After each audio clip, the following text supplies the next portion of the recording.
नमस्कार मेरी YouTube family. आज हम लोग सुनते हैं एक नई कहानी। Hello mummy.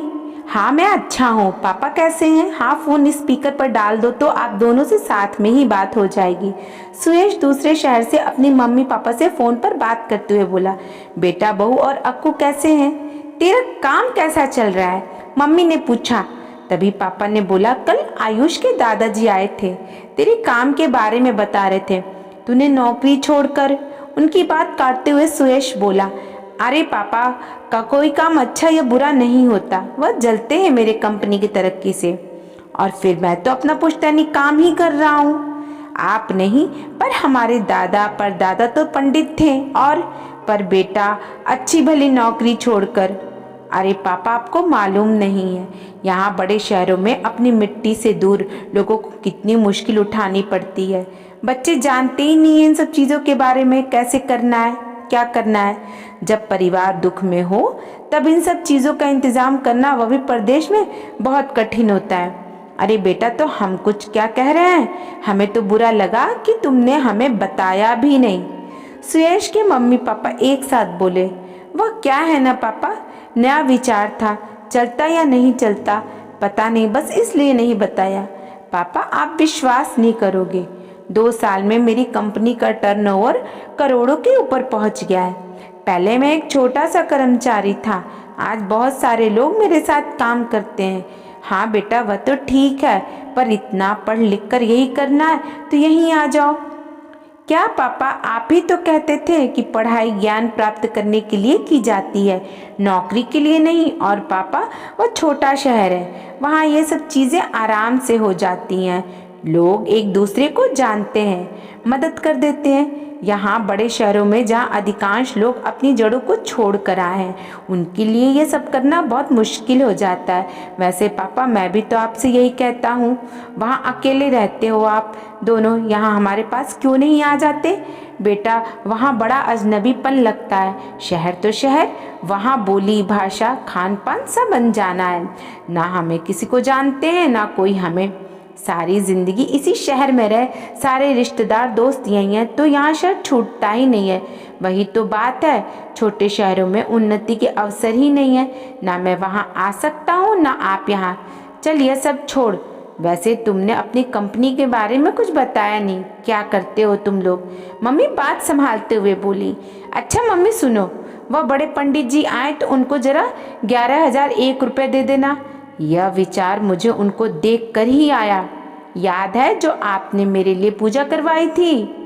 तब वह पूजा का सारा सामान, बर्तन, गौमूत्र, गोबर सब लेकर आए थे कि आजकल यजमानों को बड़ी परेशानी होती है सामान जुटाने में, इसलिए मैं ही सारी सामग्री एकत्रित कर देता हूँ। अच्छा मम्मी पापा ज़रा सुनना, 5 मिनट मेरा बहुत ज़रूरी फ़ोन आ रहा है, आप ज़रा मेरे असिस्टेंट से बात करो, वह आपको मेरी कंपनी के बारे में बताएगा। मैं अपनी ज़रूरी कॉल ख़त्म करके फिर से आपसे बात करता हूँ। इतना कहकर सुयश ने अपने असिस्टेंट को बुलाकर फ़ोन पकड़ा दिया। बूढ़े पति पत्नी एक दूसरे का मुंह देख रहे थे। उन्हें कंपनी के बारे में नहीं, इसी बहाने अपने बेटों से ढेरों बात करनी थी, उसकी आवाज़ सुननी थी। असिस्टेंट को लगा कि कोई क्लाइंट ग्राहक है तो वह शुद्ध व्यावसायिक रूप से बात करने लगा। सर आपको हमारे यहाँ सबसे अच्छी व्यवस्था मिलेगी, आपके मरने के बाद आपको किसी भी चीज़ की चिंता करने की ज़रूरत नहीं होगी, हम ही सारे इंतज़ाम करेंगे। कफन, अर्थी, पंडित से लेकर बाल काटने के लिए नाई, कंधा देने के लिए 4 लोग, यहाँ तक कि अगर आप चाहोगे तो रोने के लिए भी और राम नाम सत्य कहने के लिए भी कुछ लोग को एकत्रित कर लेंगे। यहाँ तक कि हम अस्थियाँ विसर्जित करने की जिम्मेदारी भी लेते हैं। सारे क्रियाक्रम पूरी तरह से आपके धर्म के रीति रिवाज के अनुसार। सर सॉरी सर, मैंने तो पूछा ही नहीं कि आप किस धर्म के हैं। यह तो मैंने हिंदू धर्म के रिवाजों से बात की, आप अपना धर्म और रिवाज बता दीजिए, हम सब कुछ लिख कर रख लेंगे। सुनने में थोड़ा खराब लगता है, पर क्या है ना सर, आजकल हालात ऐसे हैं कि बच्चे माँ बाप से दूर हैं, इकलौता बच्चा होने के कारण लोगों के पास रिश्ते भी नहीं बचे हैं। आप एक बार अपनी आवश्यकताएं बता दीजिए तो उस हिसाब से हम आपको खर्च का पूरा ब्यौरा दे देंगे। यह सब सुनकर बूढ़े माता पिता की आंखें भर आई। वह बोले ठीक है, हम दोनों के लिए हिंदू रिवाज से 2 अंतिम संस्कार बुक कर दीजिए। जीते जी तो यह आंखें रास्ता ही देखती रहीं उनके आने का। कम से कम मरने के बाद यह तसल्ली तो रहेगी कि शरीर को इंतज़ार नहीं करना पड़ेगा। वैसे बेटे, तुम मरने के बाद यह सारे लोग किराए पर देते हो? क्या तुम्हारे पास किराए पर देने के लिए बेटा, बहू, बेटी, दामाद, नाती, पोतियाँ भी हैं, जिससे मरने से पहले हम जी सकें, हमारा अकेलापन दूर हो सके? अपने साहब से कहना, मरने के बाद सदगति की चिंता करना तो बहुत अच्छे विचार हैं, पर कोशिश करो कि किराए पर अपनापन जताने वाले भी देना शुरू कर दें। हम बूढ़ों को जीते जी खुशियों के 4 पल पर मिल जाएंगे। लाइन के उस तरफ रिसीवर हाथ में पकड़े बेटे की आंखें नम थीं। उसने अभी अभी कॉल ख़त्म करके अपने असिस्टेंट से रिसीवर लिया था। वह कुछ बोल पाता तब उसके अपने पापा को खुद मरने के बाद के लिए इंतज़ाम करवाते सुना। क्या सच में उसके मम्मी पापा को लगता है कि वह भी अपने माता पिता के अंतिम संस्कार पर भी नहीं पहुंच पाएगा? क्या उसके पापा सही कह रहे हैं? आज लोगों को अंतिम संस्कार की भीड़ नहीं, जीते जी समय बिताने के लिए लोग चाहिए।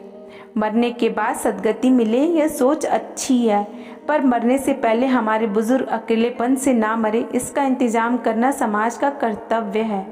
अगर आपके आसपास बुजुर्ग हैं तो उनकी अंतिम यात्रा में जाने का इंतज़ार मत कीजिए। हो सके तो यूं ही कभी कभार मिलाया कीजिए। यकीन मानिए, वे आपके उनके अंतिम संस्कार में ना पहुंचाने का बुरा नहीं मानेंगे। कितनी भावनात्मक कहानी है और सीख वाली भी है। प्रिय पाठकगण, उम्मीद करती हूँ कि मेरी ये रचना आप सबको बहुत पसंद आएगी। कहानी का उद्देश्य किसी की भावनाओं को आहत करना नहीं है। किसी भी प्रकार की त्रुटि के लिए क्षमा प्रार्थी हूँ।